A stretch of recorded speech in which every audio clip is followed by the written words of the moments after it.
Simulan na natin ang balitaan. Narito ang malalaki at makabuluhang balita ngayong araw.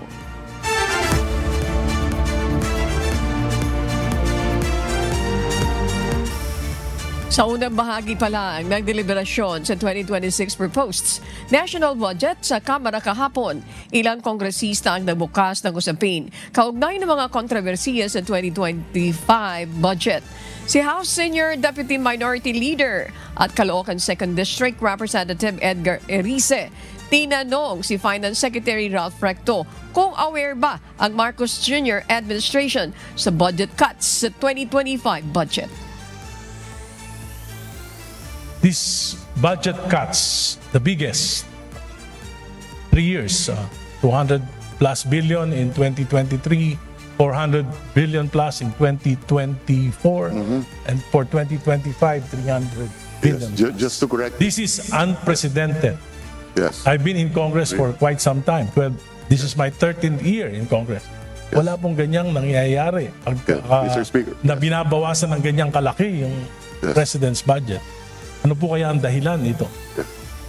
Mr. Speaker, my understanding is that these are not budget cuts but realignments done by Congress, by both the House and the Senate. Ang makakasagot po niyan ay ang Kongreso, hindi ang Executive. The fact is, Mr. Speaker, is that the President today has withheld some appropriations passed by Congress. And these are realignments because they are not consistent with the Philippine Development Plan or the priorities of his administration. An independent lawmaker naman si Navotas City Representative Toby Tiangco humingi ng ulat ng small committee na binuo noong 19th Congress para mag-consolidate ng individual amendments sa 2025 House General Appropriations Bill. Pero giit ni House Appropriations Panel Chair Swan Singh, kasama na ang ulat sa House General Appropriations Bill o HGAP ang aprobadong panukalang pambansang pondo para sa 2025 ng Kamara. Gayunman, giit ni Congressman Tiangco, libo-libo ang pahina sa HGAP at hindi madaling makita kung ano-anong budget line items ang dinagdagan at binawasan. I will mention why it is very important. Okay, ito may dalawang distrito, no? At sino ang nag-introduce ng amendment? May dalawang distrito, hindi naman to kasalanan ng congressman doon sa distritong yon. Ang NEP nila is 2.530 billion. And then, pagdating sa GAA, naging 20.999 billion.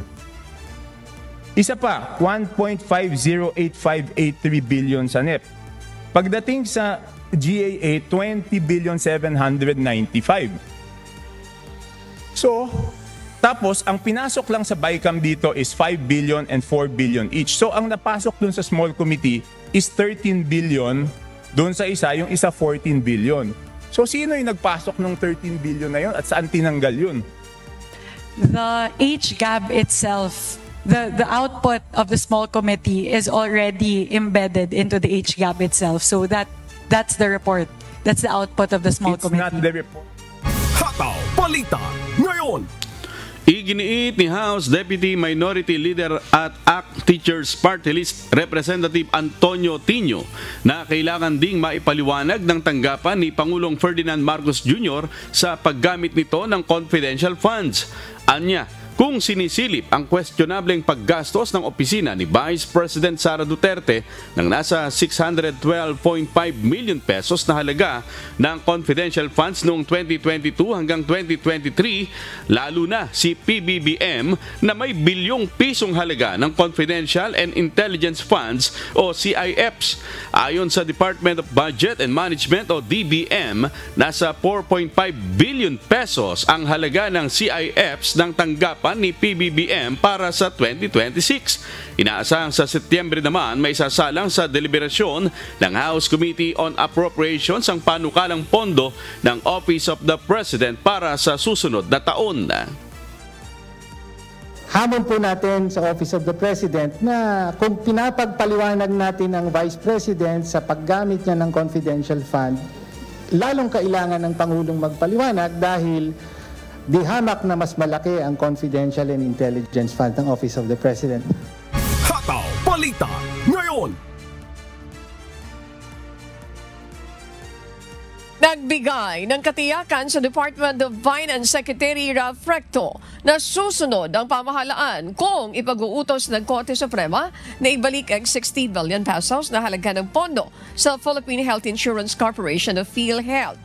Ginawa nito ang pahayag ng tanungin ni Akbayan Party List Representative Shell Jokno kaugnay ng issue sa unang araw ng budget deliberation ng Kamara sa 6.793 trillion pesos na halaga ng 2026 National Expenditure Program. Taong 2024 nang ilipat sa National Treasury ang 60 billion pesos na pondo. Ilang petisyon ang inihain sa Korte Suprema laban sa paglilipat ng bilyong pisong halaga ng pondo mula PhilHealth sa National Treasury. What will happen if the court requires na ibalik yung mga pondong yon? Does the government have a plan to address this?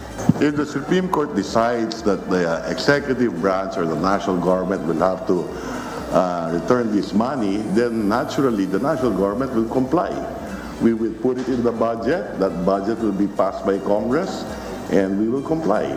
Now, if assuming that the decision is made in the middle of the budget year, then that will increase the deficit, and it may affect our credit rating. Ergo, if we are to comply, we do it in the succeeding year's budget. Hataw Balita Ngayon. Naniniwala si Senate Deputy Minority Leader Juan Miguel Zubiri na dapat pangalanan ang mga sangkot sa anomalya sa flood control projects. Kaugnay ito ng nakatakdang pagdinig ng Senado sa umano'y anomalya sa flood control projects ng gobyerno. Sangayon din ng Senador sa pagsasagawa ng joint investigation ng ilang kaukulang ahensya ng pamahalaan. Bukas nakatakdang simula ng Senado ang pagdinig sa mga nabunyag na anomalya sa flood control projects. If you want to get rid of the corruption, we have to start naming names, cases should be filed, and the law should be implemented. Hataw Balita Ngayon. Nananatiling buo ang tiwala ni resigned National Bureau of Investigation Director Jaime Santiago sa administrasyon ni Pangulong Ferdinand Marcos Jr. Hindi anya siya nagbitiw sa pwesto dahil ayaw niya sa administrasyon o sa pamunuan ng Department of Justice. Hanggat wala pang napipili si PBBM na kapalit niya sa pwesto, mananatili pa rin naman siya sa NBI bilang pagrespeto sa tiwala sa kanya ng Pangulo. Plano naman ng dating hukom at ngayon NBI Director na magbalik sa pribadong buhay at pagtuunan ng pansin ang pagsasaka sa kanyang pag-alis sa ahensya. Lilinawin ko to, andyan ang media, lilinawin ko to. Hindi ako umalis dahil sa ayaw ko na sa administration. I salute the President, I salute SOJ, I salute leaders. Wala po sila sa atin, wala silang inutos na illegal na gawin natin. Free hand ako, nakita nyo, nakakapagtapon ako, free hand ako. Tapong ko to, ilipat ko to, free hand ako. Hataw Balita Ngayon. Samantala, hindi inaasahan ng Department of Justice ang biglaang pagre-resign ni National Bureau of Investigation o NBI Director Jaime Santiago. Ayon kay DOJ spokesperson Assistant Secretary Miko Clabano, maganda naman ang mga nagawa ni Santiago sa kawanihan. Dagdag pa ni ASEC Clabano, walang gagawing investigasyon ng DOJ sa mga aligasyon hanggat walang naipakitang sapat at matibay na ebidensya. Mahirap anyang paniwalaan ang mga pahayag na walang patunay. Inirekomenda naman ng DOJ si Undersecretary Jess Andres na head ng Enforcement Cluster bilang NBI Acting Director. He was a man of principle. He was a man that executed the instructions of the President and the Secretary to the very letter. At marunong din po mag-update at mag-report. Kaya mamimiss po talaga ng department si Director Jimmy Santiago. Hataw Balita Ngayon. Nangako si Pangulong Ferdinand Marcos Jr. na magkakaroon ng Patient Transport Vehicle o PTV ang lahat ng mga local government units sa bansa. Sa ngayon anya, mula sa 1,642 na syudad at munisipalidad, 1,173 na daw po ang mayroon mga PTV. Kahapon na mahagi ng 124 na mga PTV ang Pangulo para sa mga LGU ng buong rehiyon ng Eastern Visayas. Pinapangako sa akin ni Mel ang ating that by the end of the year, we will start already the second round. Kasi pag natapos na namin mag 100% na lahat itong 1,642 na bayan at saka lungsod, babalikan din namin. Hataw Balita ngayon. Naniniwala ang National Anti-Poverty Commission na mas dapat iprioridad ang Pantawid Pamilyang Pilipino Program o 4Ps kesa sa Ayuda para sa Kaposang Kita Program o AKAP. Batay sa website ng Department of Social Welfare and Development, pasok sa 4Ps ang mga classified poor o near poor ayon sa Standardized Targeting System ng Philippine Statistics Authority, habang sa AKAP mga below minimum wage earner at mga lubos na apektado ng mataas na inflation ang benepisyaryo. Ayon kay NAPC Secretary Lopez Santos III, mas maiging pagtuunan ng pansin ang 4Ps, lalo na't ito'y isang pangmatagalang programa. Do you think the policy should continue of reducing 4Ps in favor of AKAP? In our opinion, Madam Chair, I think we shall give priority to the 4Ps because the 4Ps is for a long-term human development capital formation. Hataw Balita ngayon.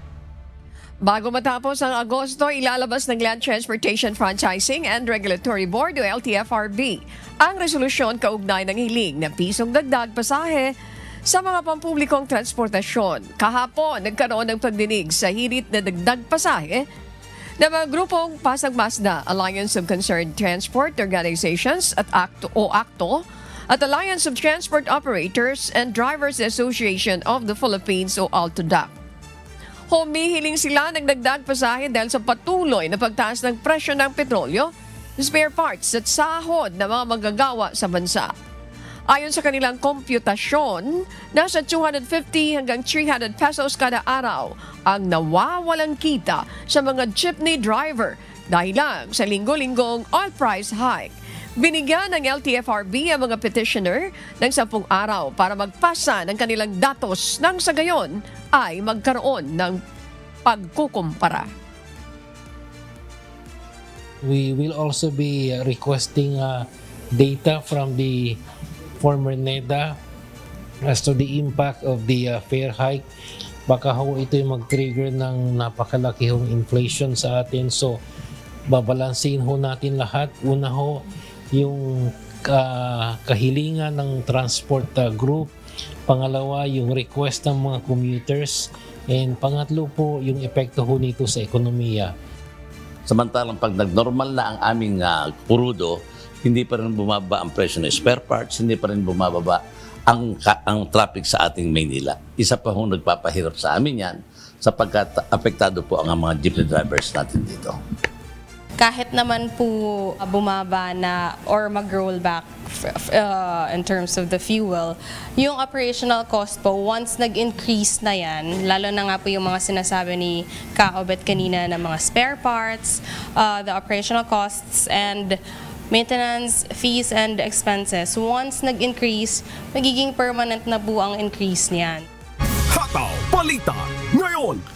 Binatikos ng Philippine National Police ang mga taga-suporta ni dating Pangulong Rodrigo Duterte. Busod ito ng post ng DDS ng mga video ng krimen na may fake content. Ayon kay Philippine National Police Chief General Nicolas Torre III, sa isinagawa nilang investigasyon, lumabas na karamihan sa mga video ng karahasan ay nangyari sa ibang bansa, subalit pinalalabas na nangyari dito sa Pilipinas. Dagdag ni General Torre, malisyoso ang pag-upload ng video para palabasin na magulo sa bansa. Walang makuha itong mga DDS vloggers. DDS vlogger yung nagkuha niyan, ang nag-post niyan. Which is totoo naman. It is an outrage. Di ba? Eh kaso nga lang, ang incident yung pinapakita niya, wala sa Pilipinas. So it's crazy. Hataw Balita ngayon. Isinusulong naman ni Palawan 3rd District Representative Gil Acosta na magkaroon ng mapayapang pagkikipagdialogo ang Pilipinas sa China. Ito'y kaugnay ng mga bumagsak na space debris ng China na namataan naman sa probinsya ng Palawan. Nauna na ang kinumpirma ng Philippine Space Agency of PhilSA na ang malakas na pagsabog at usok na nakita sa Palawan nitong August 4 ay mula sa pinalipad na Long March 12 rocket ng People's Republic of China. Ayon sa kongresista, bagamat walang nasaktan mula sa nangyaring rocket launch, nagdulot ito ng panganib sa mga eroplano, mangingisda at komunidad ng Palawan. Mr. Speaker, this is not a call for confrontation. Ito po ay panawagan para sa pananagutan, transparency at mutual respect. The repeated endangerment of our territory by foreign rocket debris is not only careless, it is profoundly unjust.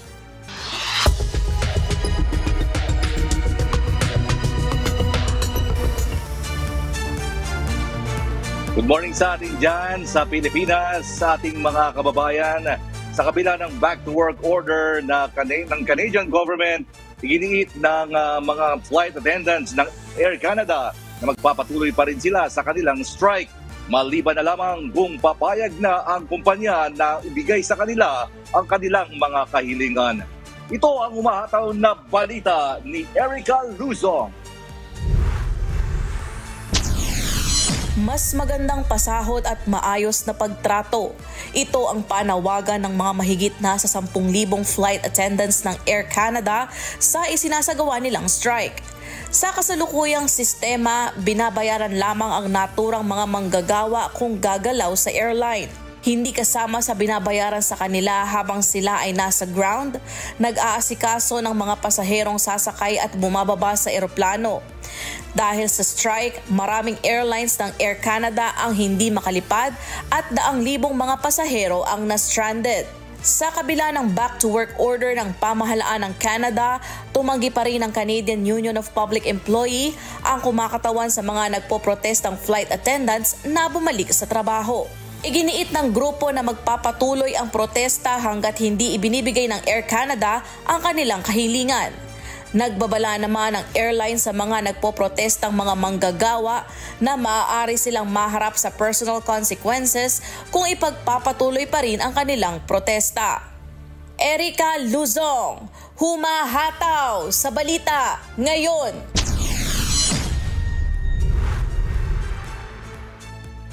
Patuloy na tumataas ang bilang ng mga namamatay sa Gaza, bunsod ng nararanasang gutom sa lugar. Ito'y bunsod ng umano'y paghaharang ng supply ng Israel sa mga pangunahing supply ng pagkain para makarating sa Gaza. Ito ang umahataw na balita ni James Hilario. Patuloy na tumataas ang bilang ng mga namamatay sa Gaza araw-araw dahil sa kagutuman. Ito'y pinaniniwalaang dahil sa halos 2 taon na umano'y pagharang ng Israel sa pagpasok ng mga tulong para sa mga residente sa lugar. Dagdag pa ang patuloy na pag-atake ng mga Israeli soldiers sa mga tahanan at tolda.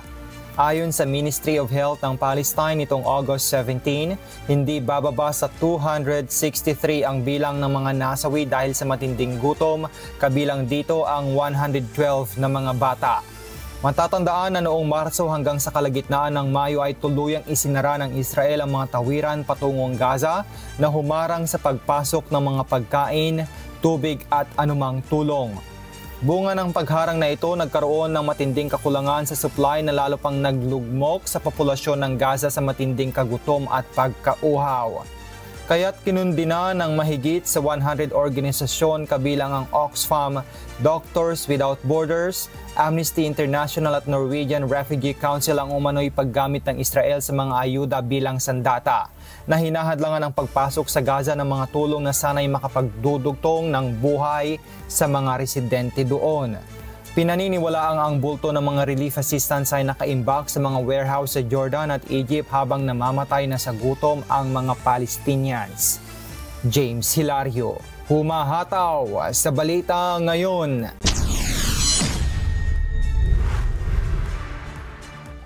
Nagsagawa ang mga pro-democracy group at labor union ng mga protesta sa iba't ibang lugar sa Estados Unidos upang tutulan ang pagpupumilit ng Trump administration na baguhin ang congressional map ng Texas pabor sa mga Republicans. Ito naman ang umahataw na balita ni Noel Poliarco. Libo-libong mga aktivista at labor groups ang nagprotesta laban sa isinusulong ng Trump administration na baguhin ang kasalukuyang congressional map ng Texas.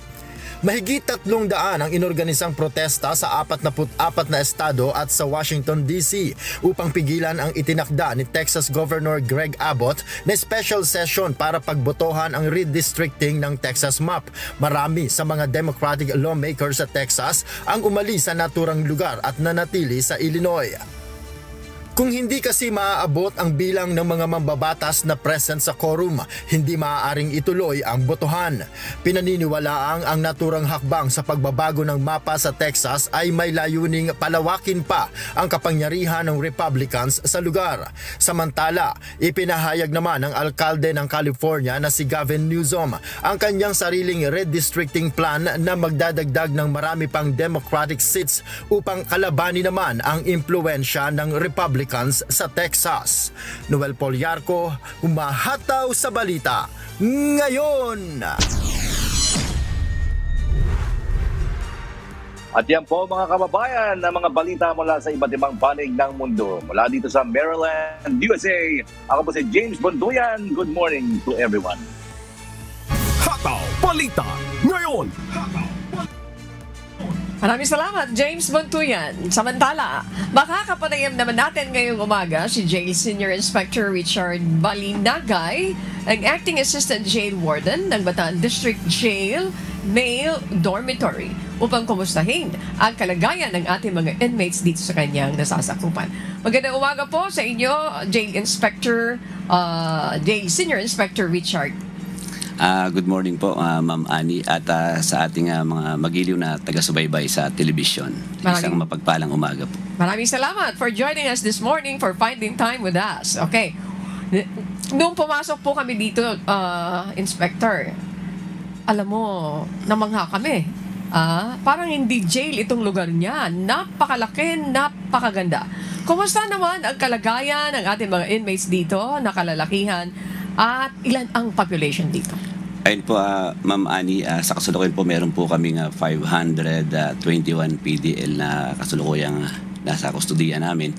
At sa kabila po ng mga hamon at limitasyon sa loob ng pigitan, masasabi po natin na ang mga person deprived of liberty or PDL dito po sa Bataan District Jail ay patuloy na binibigyan ng sapat na pangangailangan, gabay at pagkakataon upang mapaunlad ang kanilang sarili.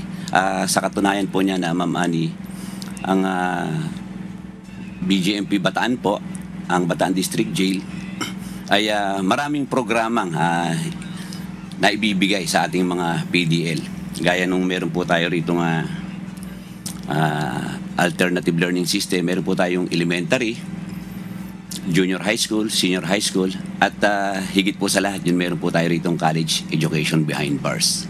Wow. Maliban po doon, meron din po kami na mga livelihood program. Sa sobrang dami po, siguro baka kapusin tayo kung iisa-isahin ko.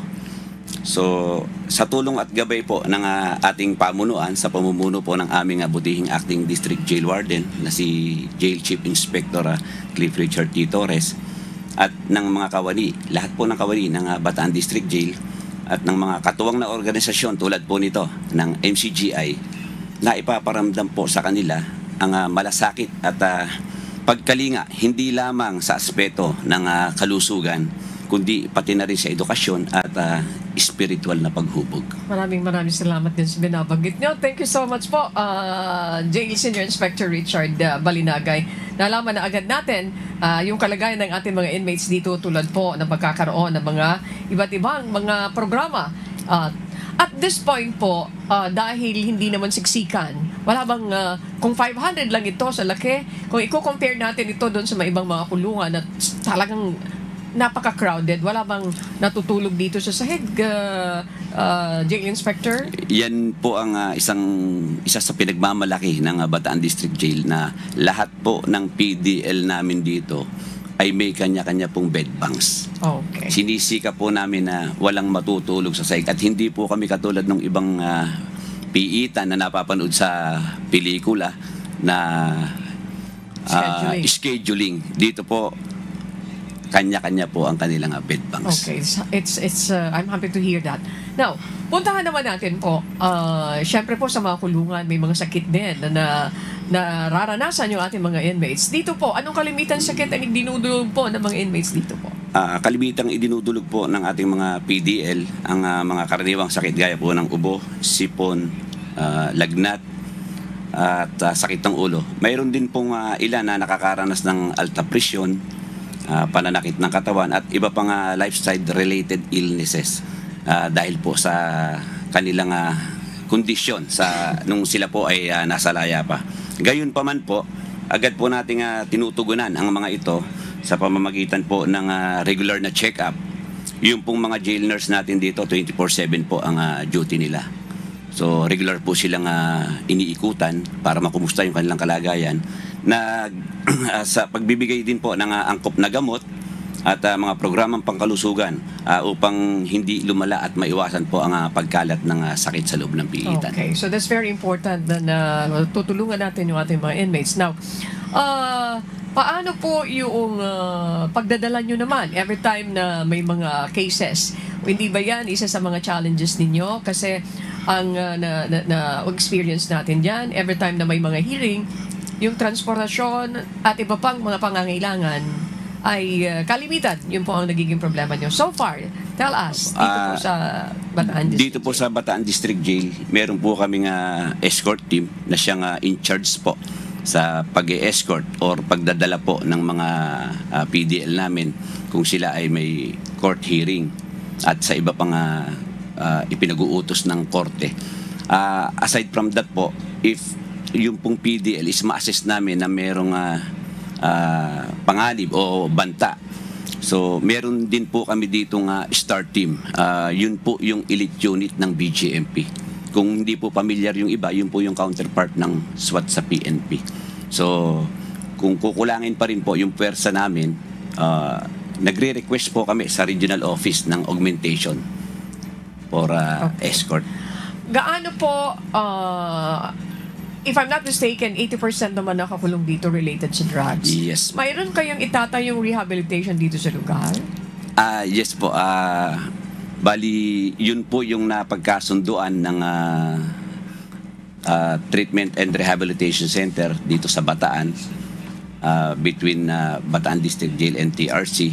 So actually po, by this coming week, meron po kaming 20 personnel na magse-seminar sa TRC para doon sa tinatawag na facility-based rehabilitation center. So yung pong mga PDL namin na ma-orderan po ng korte na for rehabilitation, no need na po na pupunta pa ng rehabilitation center. So dito na po sila. It's a very good news, mga kasambahay. Itong binabalita sa atin ni JS Inspector Richard Balinagay. Now, going back to the medical mission na mayroon po, ni-request ito sa tanggapan po ni Kuya Daniel Rason, ang ating President CEO. Siyempre, nariyan po ang MCGI. Paano po ito makakatulong dito po sa inyong mga inmates, JS Inspector Richard? Malaking tulong po ang medical mission ng MCGI sa ating mga PDL dito po sa Bataan District Jail. Sa pamamagitan po nito, nabibigyan sila ng libreng konsultasyon at gamot. Na agad na natutulungan po at natutugunan ang kanilang pangunahing pangangailangan sa kalusugan. Higit pa po roon, nakakadamo po sila ng malasakit at pagkalinga mula sa mga taong handang maglaan ng oras at serbisyong para sa kanila kahit sila po ay nasa loob ng piitan. Maraming salamat, Inspector. Short message po dun sa ating mga kababayan na nakikinig at nanonood, especially yung mga kamag-anak ng mga inmates na narito po sa Bataan District Jail. Ay po, muli po magandang umaga po sa ating lahat. Una po sa lahat, lubos po nating pinasasalamatan ng ating Panginoon sa kanyang kabutihan at pagpapahintulot na maisagawa ang medical mission na ito para sa mga PDL po ng Bataan District Jail. Taus-puso rin po namin pinasasalamatan ang MCGI sa kanilang malasakit at pagtulong upang maisakatuparan ang gawaing ito. Kayo po ay naging kasangkapan ng Diyos upang maipadama ang kanyang pagmamahal at kalinga sa aming lahat. Sa Diyos po ang lahat ng papuri at pasasalamat. Muli po, magandang umaga po sa ating lahat. Maraming salamat po, Jail Inspector Richard Balinagay, ang Acting Assistant Jail Warden ng Bataan District Jail Male Dormitory.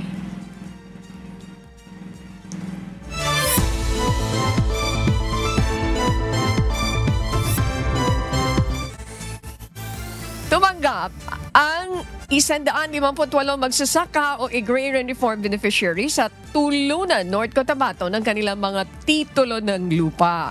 Ito ay sa ilalim ng support to parcelization of lands for individual titling project ng Department of Agrarian Reform. Kabuang 344 hectares ang saklaw ng mga ipinamahaging titulo sa mga residente ng Sitio Laya, Barangay Magbuk. Ayon kay Provincial Agrarian Reform Program Officer 2, Evangeline Bueno, hindi naging mabilis ang proseso, ngunit ito ay naging matagumpay dahil sa pagtutulungan ng mga ahensya ng pamahalaan at mga benepisyaryo. Binigyan din ni Bueno na bukod sa pagpapatibay sa legal na pagmamay-ari, ang pagkabigay ng titulo ay nagbigay rin sa mga magsasaka ng katiyakan at karapatan sa lupang nilinang nila sa matagal ng panahon. Para naman sa isa sa mga benepisyaryo na si Mercedes Dorate, matagal niya itong inaasam.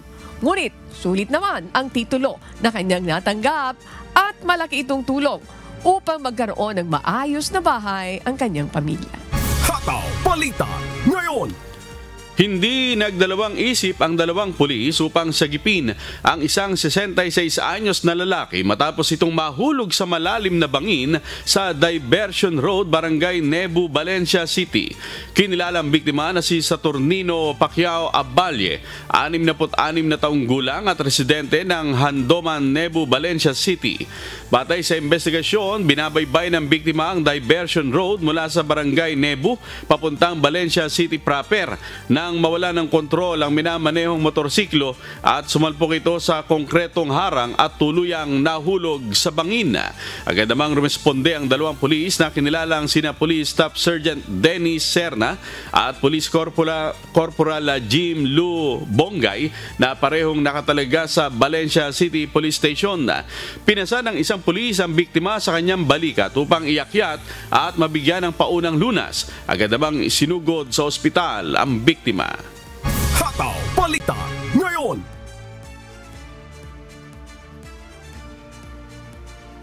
Nadiskubre ng Masbate 2nd Provincial Mobile Force Company ang taguan ng mga armas ng New People's Army sa liblib na lugar sa bayan ng Esperanza, Masbate nitong araw ng Linggo, August 17. Si Jerry Galicia, humahataw. Nagsagawa ng malawakang internal security operations ang mga kawani ng Masbate 2nd Mobile Force Company sa Sitio Tugas, Barangay Tawad, Esperanza, Masbate nitong linggo ng gabi, August 17. Tinatayang nasa 24 na kilometro ang layo mula sa Esperanza Municipal Police Station sa lugar kung saan nadiskubre ang taguan ng mga armas at kagamitan ng New People's Army sa naturang bayan. Kabilang sa mga na-recover na ang mga armas ang 4 na long firearms, isang short firearms, isang grenade launcher, isang improvised explosive device o IED, assorted magazines at mga bala, handheld radio, communication equipment, medical supplies at mga personal na gamit. Ang mga naturang armas ay ginagamit ng rebeldeng grupo na nag-ooperate sa mga munisipalidad ng Esperanza, Placer at bayan ng POV Corpus. Ayon kay Masbate 2nd PMFC Commander Lieutenant Colonel Freddy Harry, ang pagkakadiskubre ng taguan ng armas ng armadong grupo ay makakapagpahina sa armed capability ng lawless elements sa probinsya. Magpapatuloy naman ang mga alagad ng batas sa isinasagawang security operations at palalakasin pa ang pakikipag-ugnayan sa komunidad upang makamtan ang matagal nang minimithing pangmatagalang kapayapaan at pag-unlad sa kanayunan. Jerry Galicia, humahataw sa Balita Ngayon. Nasamsam ng mga pinagsanib na puwersa ng militar at pulisya ang iba't ibang uri ng armas at supersibong dokumento sa ikinasang operasyon ng mga otoridad sa sitio Kalanitan, Barangay Masi, Rizal, Cagayan. Si Ryan Salatandol, humahataw. Samot-saring armas ngayon ang nasamsam ng pinagsanib na puwersa ng militar at pulisya.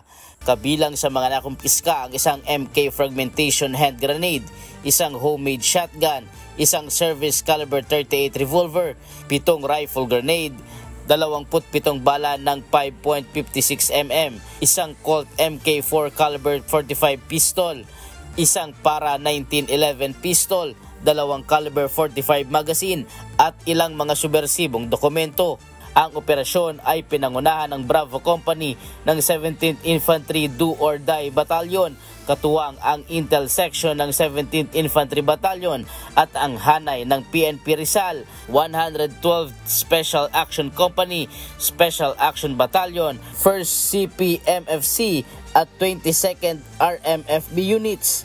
Ayon sa Armed Forces of the Philippines, malaking bagay ang pagkakarecover ng mga naturang gamit pandigma dahil hindi na ito mababalikan pa ng mga natitirang armadong grupo. Tiniyak naman ng AFP at Philippine National Police na patuloy silang magsasagawa ng monitoring at operasyon upang mapanatili ang kapayapaan at kaligtasan ng mga pamayanan sa lalawigan. Ryan Salatandol, humahataw sa Balita Ngayon.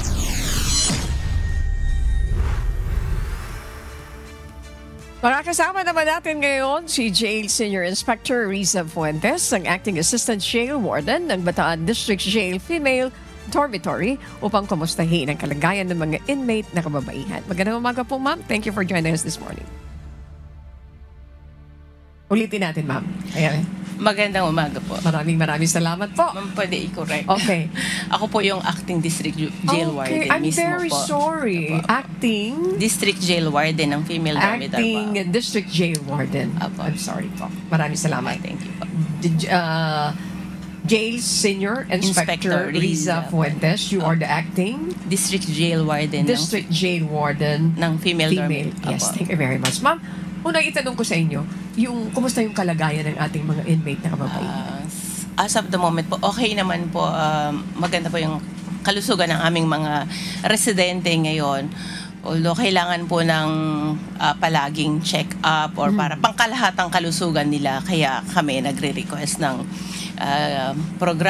ganitong programa sa iba't ibang sektor ng ating gobyerno or ng ating mga local and mga non-government organizations kasi malaking tulong po yun sa amin. Okay. Since na-mention nyo na po yan, let's talk about muna dito sa medical mission na gagawin po ng UNTV-MCGI sa pangunguna ng aming President and CEO, Kuya Daniel Lozon.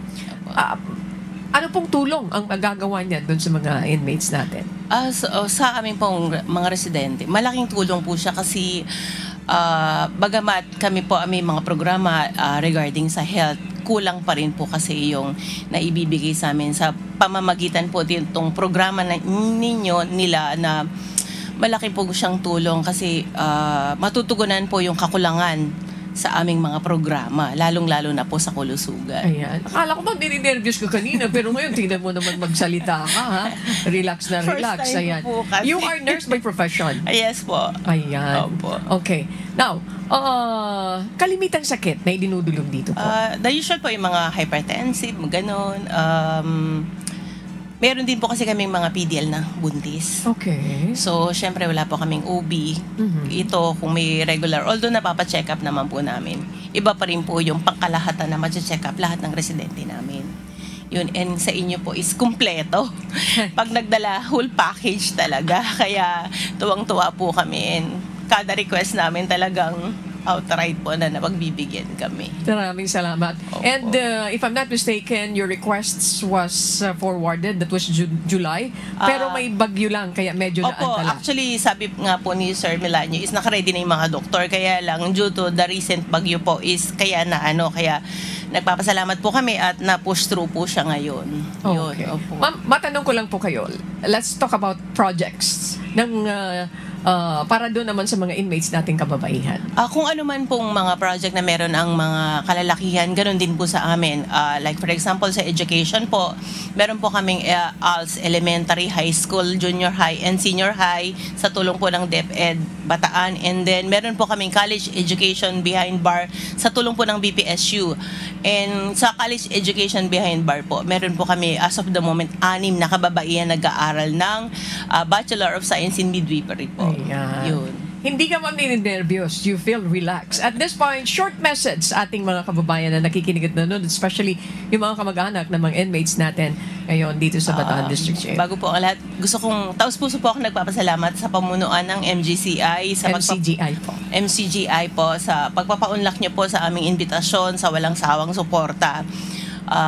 Gusto ko rin pong pasalamatan ang aming Regional Director, Jail, Chief Superintendent Paulina H. Moreno Jr. po sa laging pagsuporta sa amin. Yun po, maraming salamat po. Sana po wag kayong magsawang sumuporta on behalf po ng aming mga residente sa Bataan District Jail. Nagpapasalamat po kami ng buong puso po. God bless you all po. Thank you so much po for finding time with us. Jail Senior Inspector Riza F. Fuentes, ang Acting District Jail Warden ng Bataan District Jail Female Dormitory. Magandang umaga po. Magandang umaga po.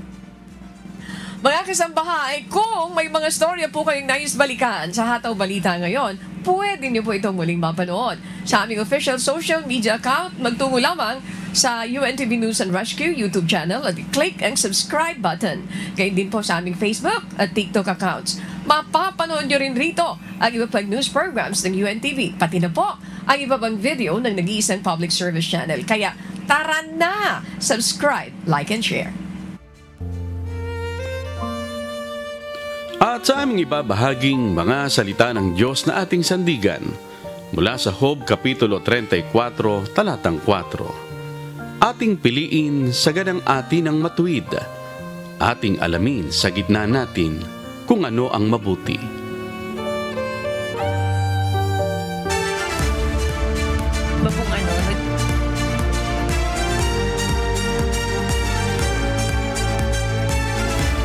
Yan po ang mga umahataw na balita ngayong umaga ng Martes, ika-19 sa buwan ng Agosto 2025. Ako po ang inyong amigo, Sherwin Kulubong.